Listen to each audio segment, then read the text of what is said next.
to the Art of Conversation. It's your girl Alisha C. And we out here recording live. Yo. Happy Tuesday, everyone. Good morning. I hope you're feeling terrific this Tuesday. Man, this Tuesday, we're talking about the Department of Education. The title of today's episode is Dismantling the Department of Ed. Oh man, why you doing it? Don't touch it. Stop right there. Stop. The United States Department of Education is a cabinet-level department of the United States government, which was established by Congress in 1980. It administers programs that cover pre-K through post-secondary education. The Department of Education also oversees research on education and collects data on trend. Now, according to education.gov, the mission, this is why they do it. This is why Congress established it. This is the meat and potatoes, the purpose, right? Listen closely now. The mission of the Department of Education is to promote student achievement and preparation for global competitiveness by fostering educational excellence and ensuring equal access for students of all ages. So we're going to put that there, right? So we're talking about the mission, purpose. Why is it here? Why did it come about? Why you do it? Why was it in place? The purpose of the Department of Education.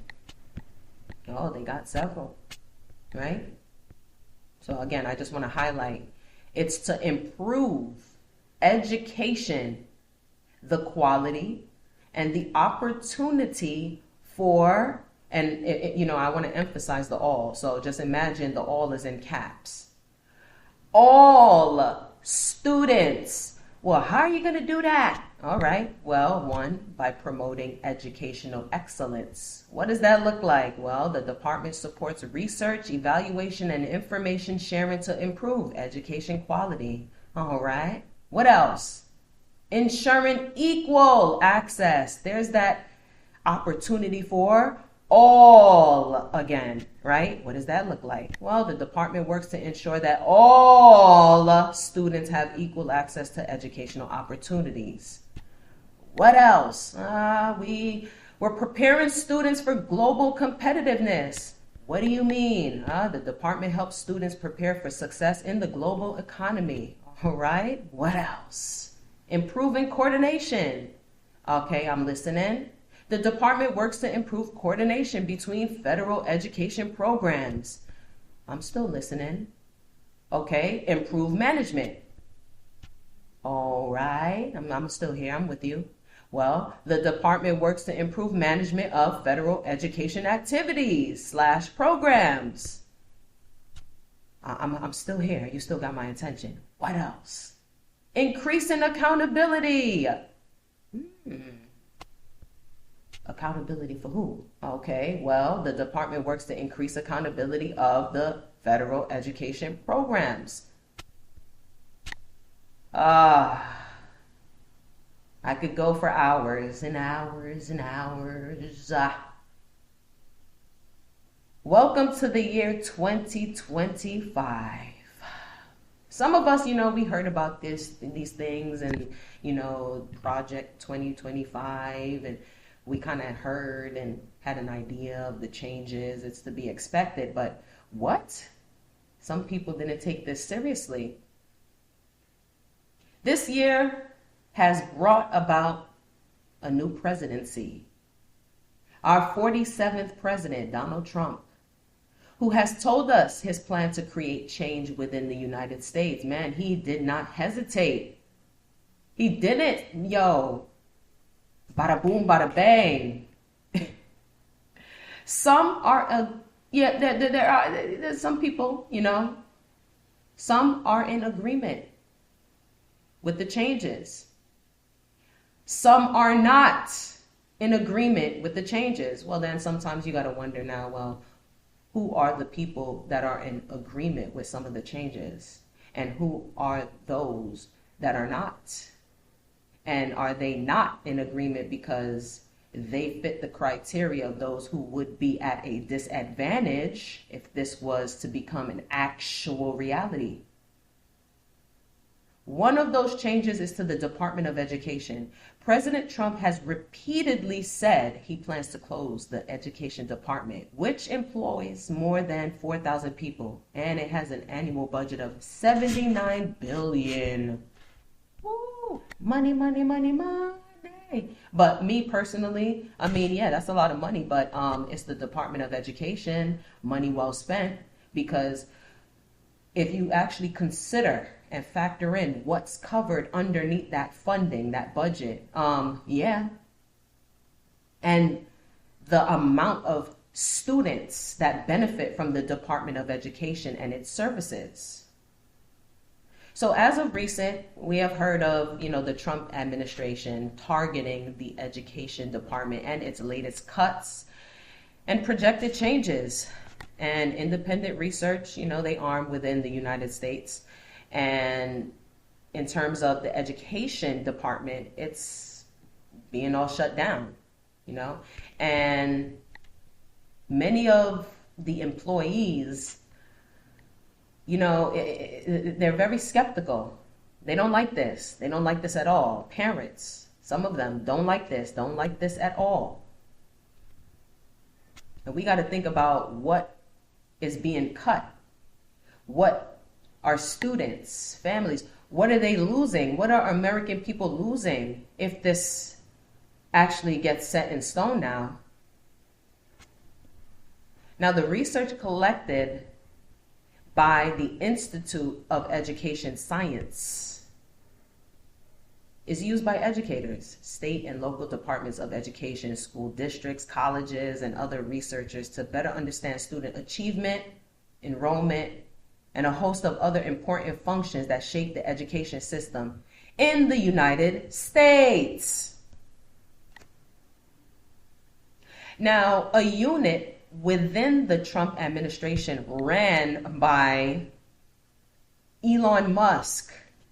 And that's a whole nother topic, because I could have sworn Donald Trump is the 47th president. Why on earth is Elon Musk all up in governmental affairs like this? And why does he need access to the Treasury Department? Why stick to your Teslas? What are you doing? For whom appointed you this type of power? Who do you think you are, Mr. Big Stuff? Plans to cancel most of the IES contracts. Again, Institution of Education, sciences, their contracts. Many employees who attended these emergency meetings discussing the dismantling of the Department of Education have expressed so much concern. They're skeptical about their job security, first off. What happens to our jobs? And the idea that these cuts would lead to more efficiency. Do you really think that doing this is going to make things more efficient? Huh? That's not getting to the root of the problem. Because let me just pause for a second, right? Let's pause. Let's just say, hypothetically, in their tiny brains, that this would be efficient and this is supposed to combat inflation and, better control the funding and spending, da. Now, if the budget is $79 billion and we've already seen the inconsistencies and the corruptions within the Department of Education, yes, we're grateful for it. It has helped many, including myself. I went to public school. I went through college, did all that great stuff. I'm glad I did it when I did, because now look, and I feel for the younger generation. I think about my cousins, my nieces, my nephew. I think about even the school-age children I work with and offer services to, and how detrimental this is going to be. But prior to that, there was already issues and holes in the system. where many of us used to speak about, okay, y'all have the funding, how receptive are you to change? And this is before, Trump came into president. This is before all of this came about, even though we know that this was always a thing many years ago. But if you know, you know. We always said that there should be certain programs, services, change the curriculum.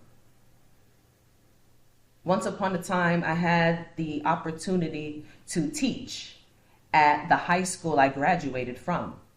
And this had to be 10 years after I graduated, and I taught there, 10th and 11th graders. And I went in there, and I was like, whoa. I'm like, let me find out we were the last poppin' graduating year, because what is this? It just looked, it looked like they never revamped or did anything after like the 07s, the 06, the 08s, the 04s, like after all of those earlier 2000 years, once all of us had graduated, it seems like y'all never touched anything. Same textbooks, almost practically the same curriculum. Y'all try to front and act like you have the students' interests at heart. Yeah, we throw in a couple of wellness. Come on. It's just the same thing. Yes, we know. You need reading, writing, or arithmetic. Yeah, we get it. The basics, what they should be taught, yes. But aside from that, if we're talking about global competitiveness, we're trying to prepare them for the real world, the economy.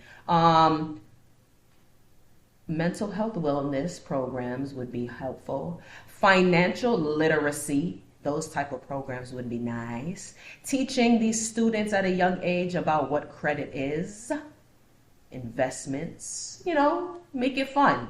It doesn't have to be so technical. Tell them the basics.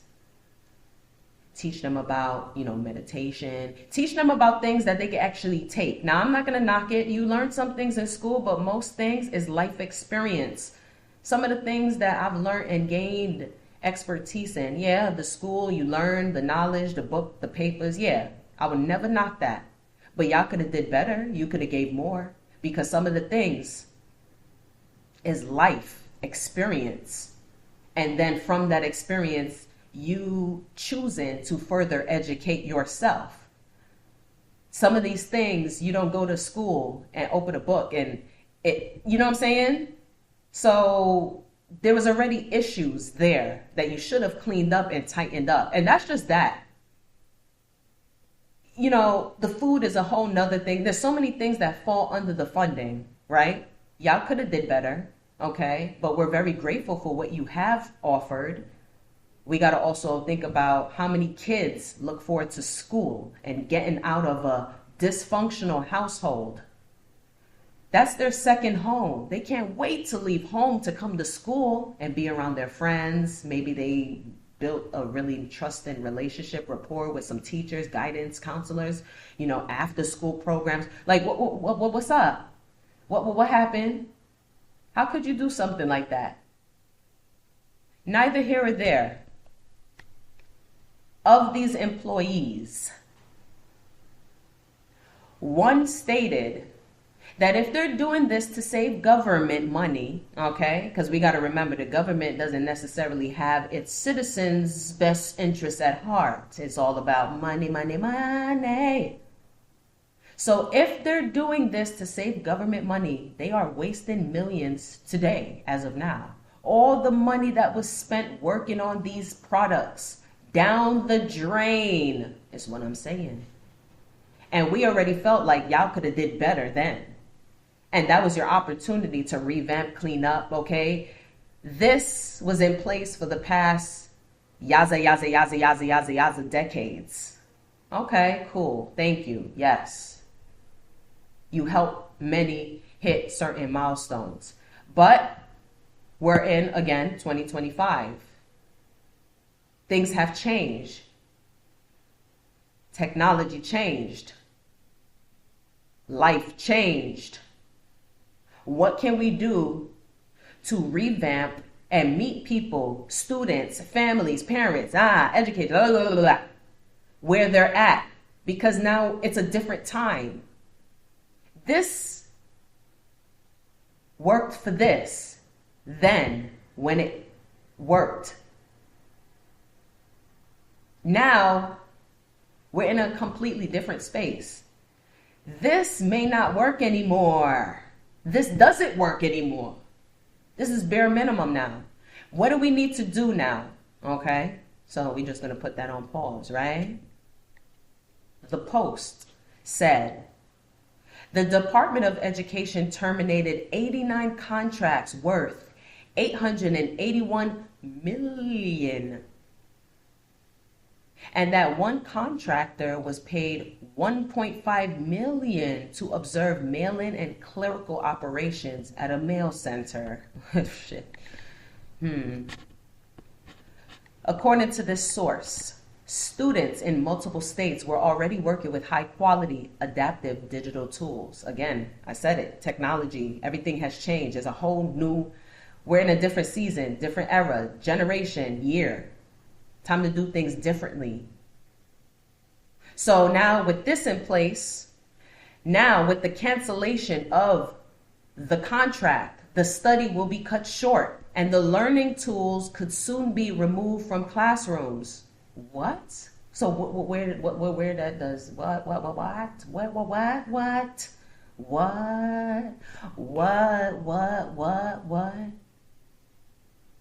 The canceled contracts also include surveys and data collection on a range of issues, including private schools, homeschooling, and career and technical education programs. Can you blame any of them for being skeptical? What are you really achieving here? This destruction will hinder the country's commitment to equal educational opportunities, there's that word again, for all students. What happens to the students? I mean, blasphemy.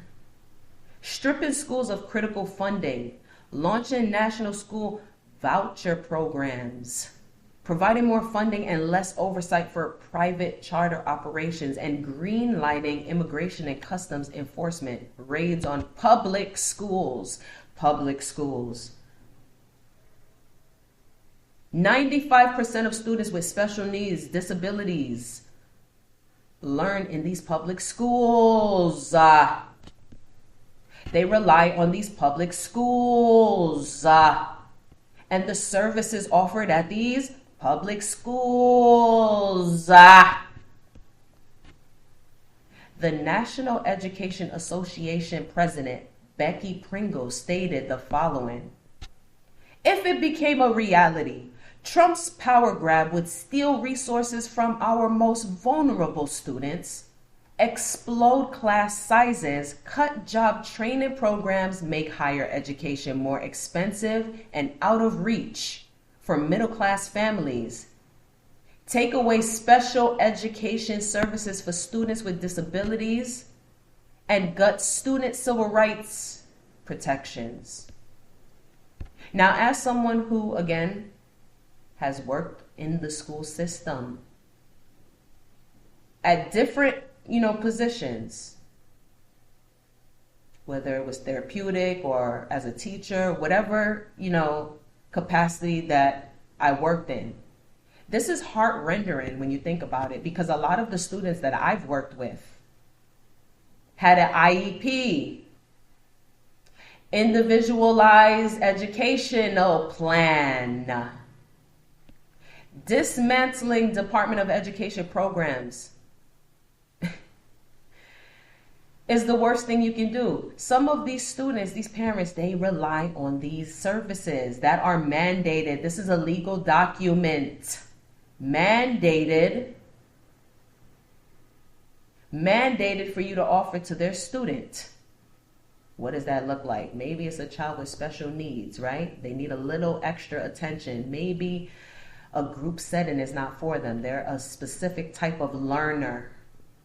They need a one-to-one paraprofessional, a one-to-one nurse, a one-to-one something, that extra close attention and support.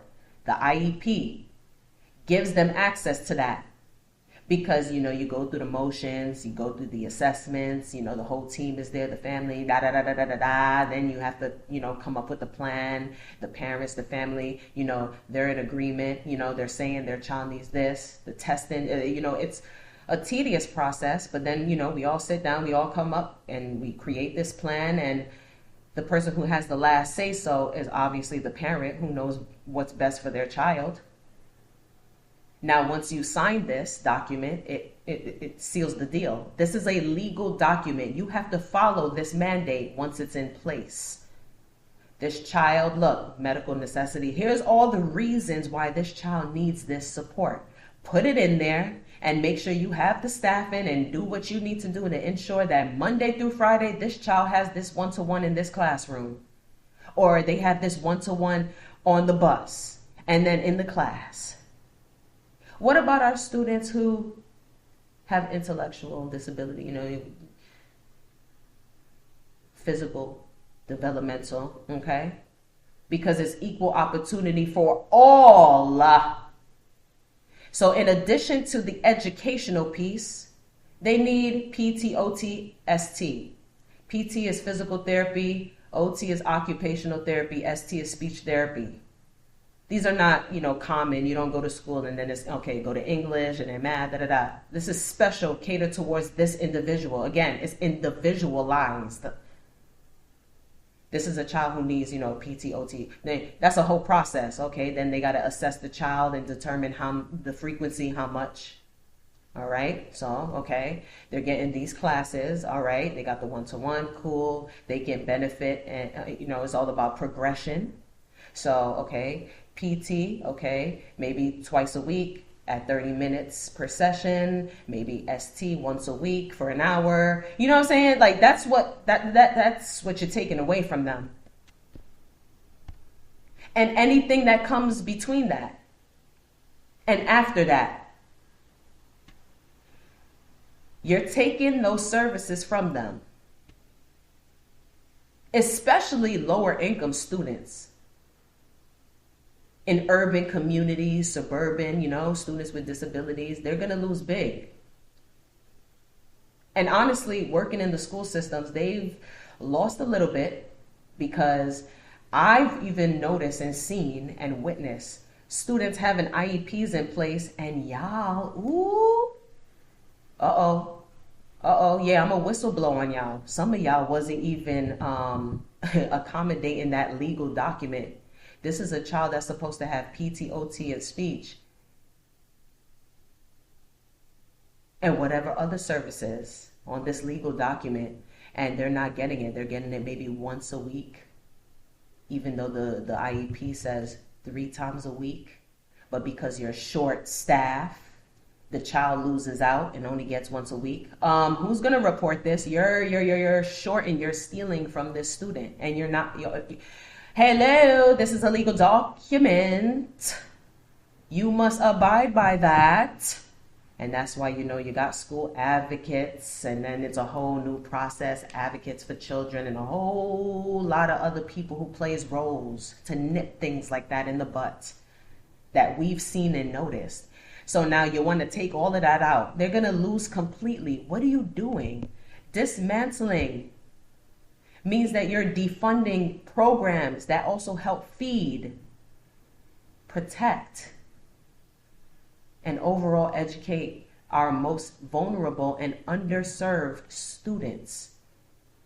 You're leaving the families fearful and anxious. What's happening here? What are you doing? Who's benefiting from this? What about those who are not benefiting? What is the alternative? What do you have in place if you decide to go through with this? You just leave them hanging? Oh, you figure it out. I don't know. What's the alternative for them? I can't hear what you're saying. What should you do? If the Department of Education closes, parents are advised and should actively engage with their local school districts. Listen, it's time for y'all to put y'all foot down and stand 10 toes down. Now it's about you. How much do you actually care? Now, sometimes you have to be it. You have to fight for what you stand for and what you want. Sitting quiet don't always, you know what I'm saying? What they say, closed mouths don't get fed. It's advised and encouraged that you engage with local school districts, monitor state level education policies, advocate for your children's needs, for Christ's sake. Stay informed about potential changes to funding and programs that could impact your child's education, specifically regarding their special needs or Title I support. They should also consider contacting their elected officials. Express your concerns about this potential impact on your child, their education, the access and quality. You have to speak. You have to defend your child. You can't expect someone else to show the same care and defend and love and for your child. That's your child. And totally, listen, I totally get it. I get it.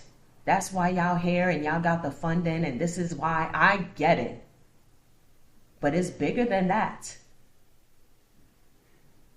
I always use the analogy of when you're building a house, do you start building from the top? Do you start building the chimney first up in the air and then the roof and then the wind and then you come down? That's how you build a house? No, you start from the ground and you build up.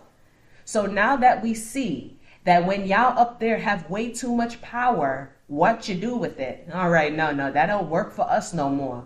Now y'all got to take it to the communal level. Start from the bottom.